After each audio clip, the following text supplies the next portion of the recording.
Hora de conversar com Mônica Bergamo. A Mônica tem informações sobre a possível não, né?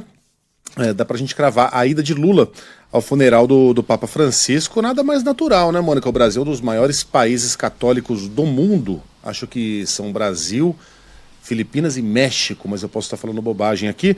Certamente o Brasil é um dos maiores e precisaria mesmo de um representante à altura num momento tão especial, né, Mônica? Bom dia pra você.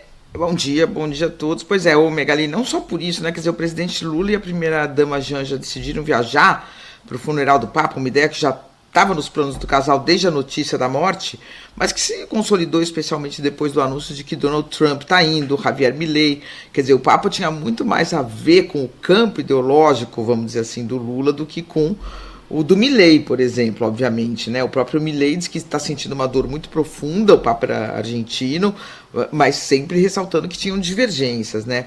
E o presidente brasileiro, ele perde o Megali com a morte do Papa Francisco, um grande aliado, né? Não um aliado partidário, vamos dizer assim, na miudeza, mas um aliado nas grandes ideias, né? De posições diante de muitas grandes questões, como, por exemplo, da guerra em Gaza, né? E o que vem pela frente é um enorme mistério, né? O Papa que vai surgir, né? O sucessor, a gente não sabe ainda, não tem um sinal concreto, mas há uma grande mobilização de diversos setores e sinais de que a ala conservadora da Igreja vai jogar todo o seu peso para restabelecer dogmas e para colocar no lugar do Papa Francisco um outro Papa que, como me disse um religioso brasileiro, a gente comentou aqui, só fale do céu e do inferno, né? Nada de coisas da terra.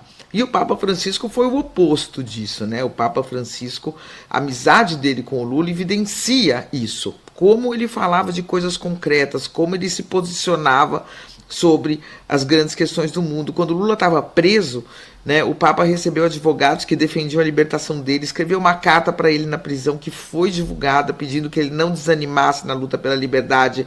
Quer dizer, além do plano pessoal, né, porque o Lula é católico, era uma carta com um peso, na verdade, político enorme, gigantesco, talvez o maior apoio que o Lula recebeu quando estava preso, né? Depois o Papa ainda deu entrevista dizendo que todo o processo do Lula tinha começado com notícias falsas na mídia, dizendo que o julgamento deveria ser limpo, né? Lula se encontrou depois de solto, depois de libertado, depois de presidente com ele novamente, quer dizer, enfim, foi uma relação muito próxima, né? E o Papa tinha posições absolutamente enfim, de peso, né? O Papa, por exemplo, Megali, em 2014, ele fez um discurso para um congresso judicial com palavras muito fortes, né? Ele criticou muito duramente o que ele chamou de idolatria do mercado num contexto jurídico, né? O que ele disse, Megali, se eu tiver um tempinho aqui, porque eu acho importante, foram palavras fortes. Ele falou aqui.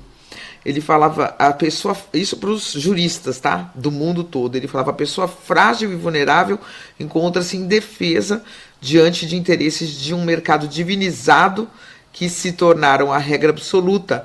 E hoje alguns setores econômicos exercem mais poder que os próprios estados. Isso em 2014, Megali. Uma realidade ainda mais evidente em tempos de globalização do capital especulativo. O princípio de maximização do lucro, isolado de todas as outras considerações, conduz a um modelo de exclusão automático, que inflige violentamente os seus custos sociais e econômicos àqueles que sofrem no presente, ao mesmo tempo em que condena as gerações futuras a pagar os seus custos ambientais. E ainda estimulou, né, os juristas. Ele falou a primeira coisa que os juristas devem se perguntar é o que eles podem fazer com seus conhecimentos para combater esse fenômeno que põe em risco as instituições democráticas e o próprio desenvolvimento da humanidade. Então é uma postura forte, né, Megali? Um posicionamento que não é um pastor simplesmente pregando coisas divinas, mas falando das questões concretas do nosso tempo, né? E tudo isso, né, Megali, ao lado de uma pregação de simplicidade, de proximidade, de humildade, que ele mesmo adotava e da qual ele era o exemplo maior.